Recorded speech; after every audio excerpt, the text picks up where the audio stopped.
High, আপনারা সবাই কেমন আছেন? আজকে আমি সয়াবিনের নিরামিষ তরকারি রান্না করব। এর জন্য আমি চীনাবাদামগুলো ভেজে নিলাম।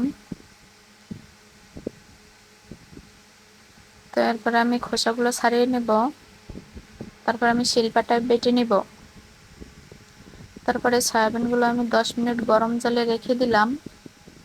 তো এরপরে আমি ঠান্ডা জলে দিয়ে কয়েকবার ধুয়ে নেব, তাহলে আর গন্ধটা থাকবে না। তো আপনারা এভাবে 2-3 বার ধুয়ে নিয়ে তারপরে জলটা এভাবে চেপে বের করে নেবেন, তাহলে ভাজায় অনেক সুবিধা হবে, গন্ধটাও আর থাকবে না। তো এভাবে করে আমি সবগুলো চেপে নিয়েছি। তো কড়াইতে আমি তেল দিয়ে দিলাম, তারপরে আলুগুলো দিয়ে দিলাম।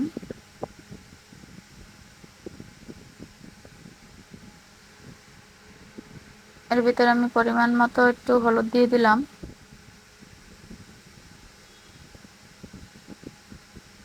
নেড়ে চেড়ে মিশিয়ে নিলাম।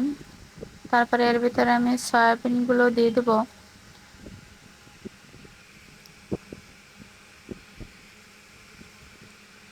সয়াবিন আর আলু আমি একসাথেই ভেজে নেব।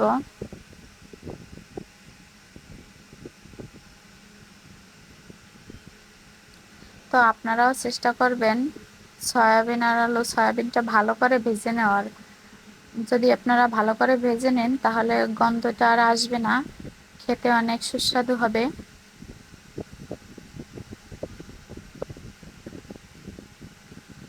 তো আমি এভাবে নেড়ে চেড়ে কিছু সময় ভেজে নিলাম।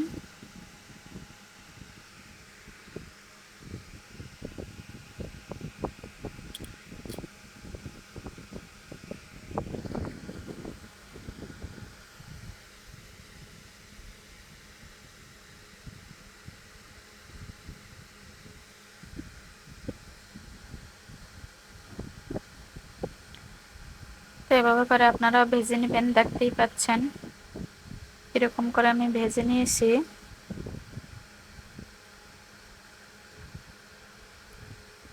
তো এবার আমি আবারও তেল দিয়ে দিলাম কড়াইতে, দিয়ে দেবো শুকনো লঙ্কা, তেজপাতা,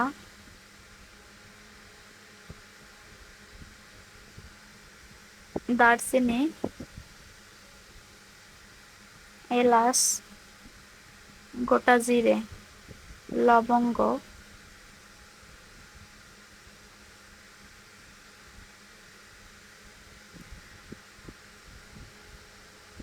তো এর ভিতরে আমি দিয়ে দেব আদা বাটা।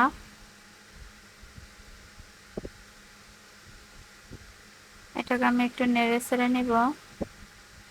তারপরে আমি দিয়ে দেব টমেটো বাটা।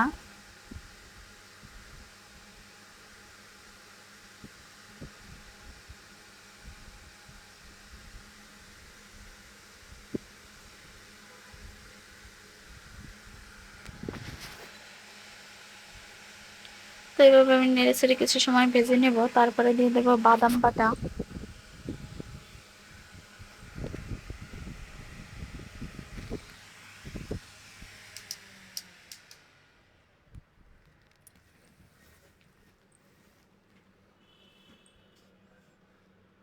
তারপরে আমি দিয়ে দিলাম জিরে গুঁড়ো আর ধনিয়া গুঁড়ো। এটাকে একটু নেড়ে চেড়ে মিশিয়ে নিব।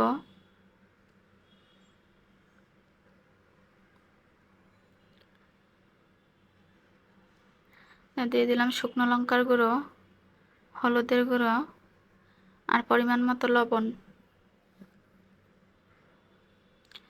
তো আমি ভালোভাবে নেড়ে চেড়ে মিশিয়ে নেব, কিছু সময় কষিয়ে নেব এভাবে। তারপরে আমি মশলাটা কষানোর জন্য কিছুটা পরিমাণে পানি দিয়ে দেব।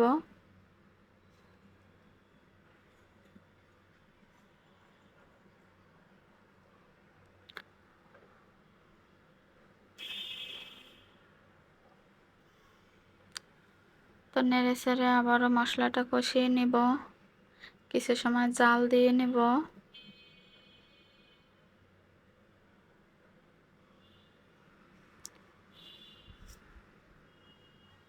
তো এর ভিতরে আমি আলু আর সয়াবিনগুলো ভেজে রাখা দিয়ে দিলাম। এটাকে নেড়ে চেড়ে সব মশলার সাথে মিশিয়ে দেব।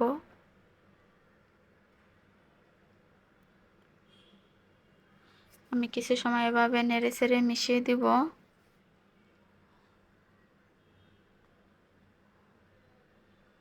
তো দেখতেই পাচ্ছেন আমি আবারও সবগুলো কিভাবে একসাথে মিশিয়ে নিলাম। এভাবে আপনারাও কষিয়ে নেবেন। তারপরে পরিমাণ মতো জল দিয়ে দিবেন।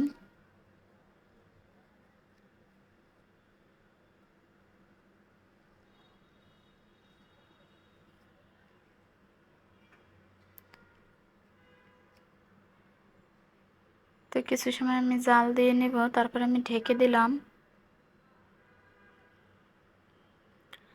ঢেকে দেওয়ার কিছু সময় পরে আমি সরিয়ে ফেললাম ওটাকে।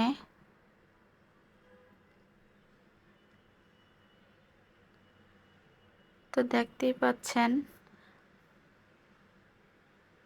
আলুটা কিভাবে গলে গেছে।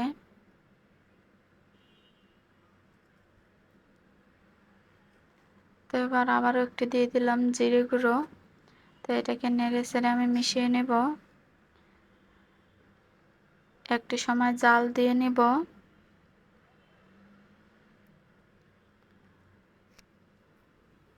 তো তারপরে আমি এটাকে নামিয়ে নেব।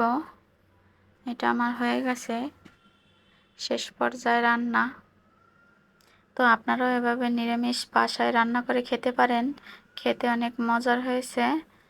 তো বাই, টাটা, ভালো থাকবেন আর আমার পেজটি বেশি বেশি করে ফলো করবেন।